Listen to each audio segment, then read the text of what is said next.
நம்ம ஜோயல் எட்கர்டன் இருக்காரு ஹீரோ, அவரும் வந்து இதில் one of the executive producer பண்ணியிருக்காரு. இந்த செட்டு, இந்த விஷயங்கள், இதுக்கான செலவுகள், இதுக்கான கான்செப்ட்டு அதெல்லாம் ரொம்ப அழகாக நம்மளை குழப்பம் இல்லாமல் நம்மளுக்கு கொடுத்துருக்கானுங்க. அந்த வகையில் முதல்ல பாராட்டணும். அடுத்தது வந்து ஜெனிஃபர் கொனேலி, டேனியலா கேரக்டர் வந்து பண்ணியிருக்காங்க. அவங்க தான் wife. 84 once upon a time in அமெரிக்காவில் டெபியூ மூவி. 84, 94, 2024, 2004, 2014, ஏறக்குறைய 50 வருஷம் ஆகி போச்சுப்பா.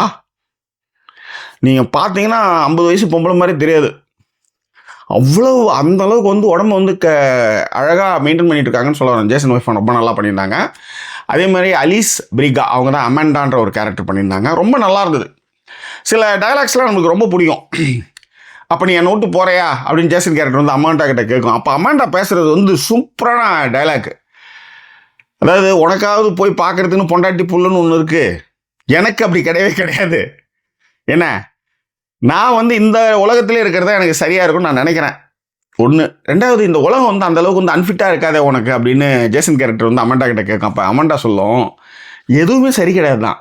உலகத்தில் நம்ம பிறக்கும்போது எல்லாமே ஃபிட்டான விஷயங்களோடு நம்ம பிறக்கிறது இல்லை. நம்ம ஒன்று ஒன்றா கண்டுபிடிச்சி நம்ம வந்து சரி பண்ணிக்கிறோம் இல்லையா? அந்த மாதிரி தான் இந்த உலகத்துலேயும் நான் வந்து எனக்கான விஷயத்தை நான் வந்து தகவமைச்சுக்குவேன் அப்படின்னு இந்த சொல்கிற இடம் வந்து ரொம்ப நல்லா இருந்தது.